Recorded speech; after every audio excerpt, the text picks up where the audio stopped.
Check-up fala agora de zumbido, um problema que afeta, segundo a Organização Mundial de Saúde, quase 300 milhões de pessoas no mundo, 30 milhões de brasileiros.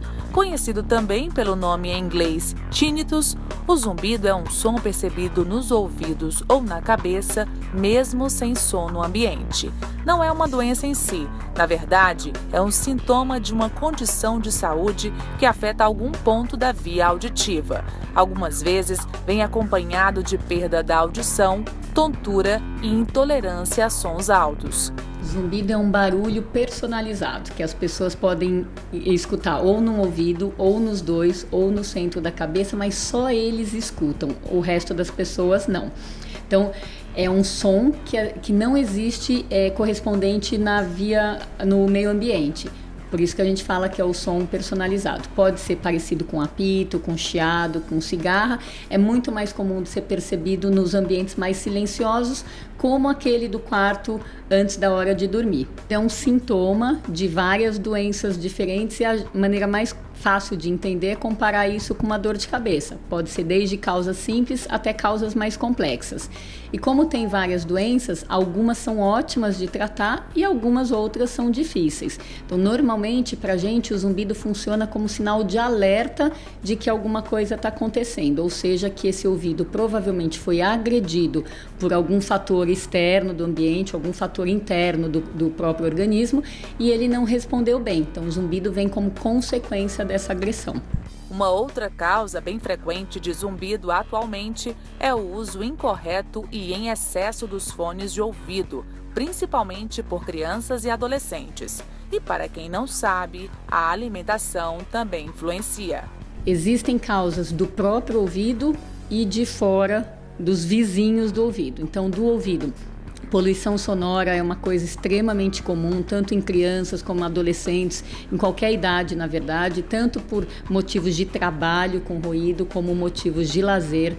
Existem erros de metabolismo, como jejum prolongado, abuso de doces, abuso de cafeína, e existem as consequências também de outras doenças, como pressão alta, diabetes e colesterol, que acabam acometendo várias artérias no nosso corpo e também a artéria do ouvido. Tani Gans Sanches é considerada a maior autoridade em zumbido no país. Ela esteve em Fortaleza para ministrar um curso sobre o assunto voltado a otorrinos e fonoaudiólogos.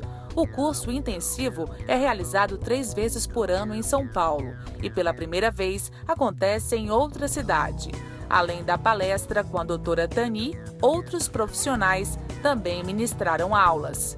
Apesar de existirem novidades sempre, no mundo do zumbido, muitas delas no mundo internacional e que demoram muito, acabam demorando muito para chegar no Brasil, hoje o curso focou em cima da otimização dos recursos que o Brasil pode disponibilizar para os pacientes.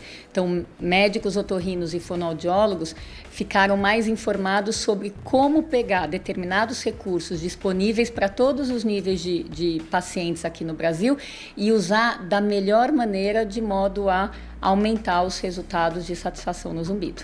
A médica é enfática ao afirmar que o tratamento do zumbido deve ser multidisciplinar.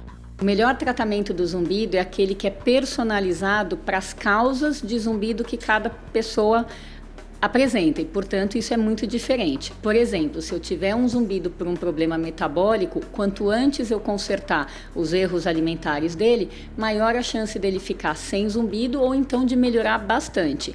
Se ele tiver um zumbido causado por questões odontológicas aqui da mastigação ou do pescoço, quanto antes ele começar um tratamento específico com um dentista ou com um fisioterapeuta, melhor. E se ele tiver um zumbido recente, a gente pode medicar.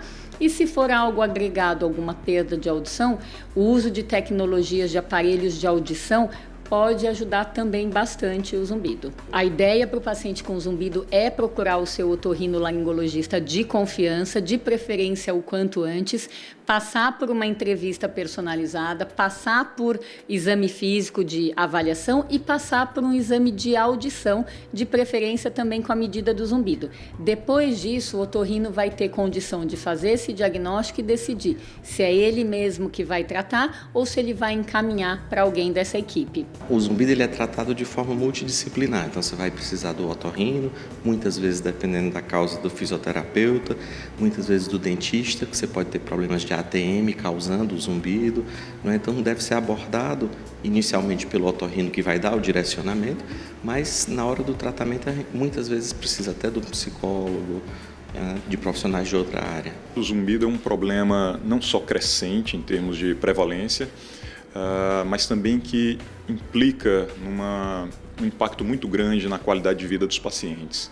Então, um paciente com zumbido pode ter uma repercussão muito negativa no seu dia a dia, suas atividades sociais e até atividades profissionais. Então, nesse sentido, é extremamente importante a gente ter essa forma de atualização, de estar em contato com novas técnicas e atualidades relacionadas a esse tema.